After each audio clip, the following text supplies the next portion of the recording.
โยมอีป่อยอีแม่ทั้งหลายอีกครั้งหนึ่งเนาะของปีนี้ในวันที่12ถึงวันที่22เดือนธันวาหลังจากจบของท่านอาจารย์พระครูสุเมธแล้วก็จะเป็นงานที่เข้ากรรมเข้ากรรมอยู่ที่วัดม่อนห้วยแก้วอันนี้ก็จะเป็นเฉพาะในพื้นที่ของตำบลดอยหล่อเนาะ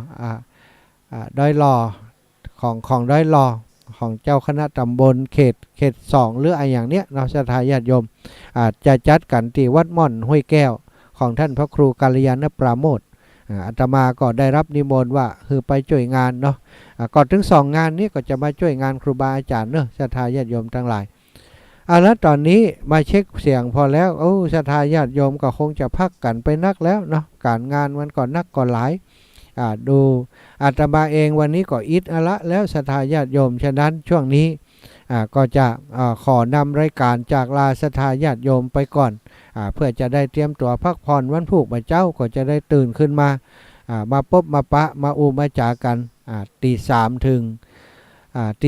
ง6 โมงเจ้าส่วน6 โมงถึง7 โมงนั้นตุลุงยองก็จะจัดรายการต่อจากอาตมาพรุ่งนี้เนาะตอนเจ้าก็คงจะมีคนไปฮับไปส่งตุลุงมาจัดรายการที่นี่อาตมาก็จะออกรายการตั้งแต่ตี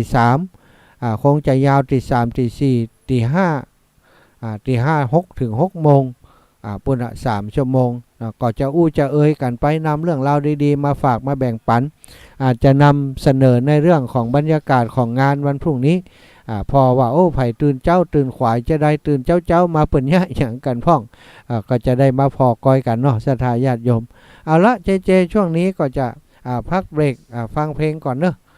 ฟังเพลงก็จะขอนำรายการจากลาศรัทธาญาติโยมไปโดยเวลาเพียงเท่านี้เนาะก็ขอให้ศรัทธาญาติโยมทุกผู้ทุกท่านมีความสุขมีความเจริญจัตตารโอธัมมาวัฏันติอายุวันโนสุขังพระลังศรัทธาญาติโยมเน้อฝันดีกันคู่คนใส่เพลงเลยใส่เพลง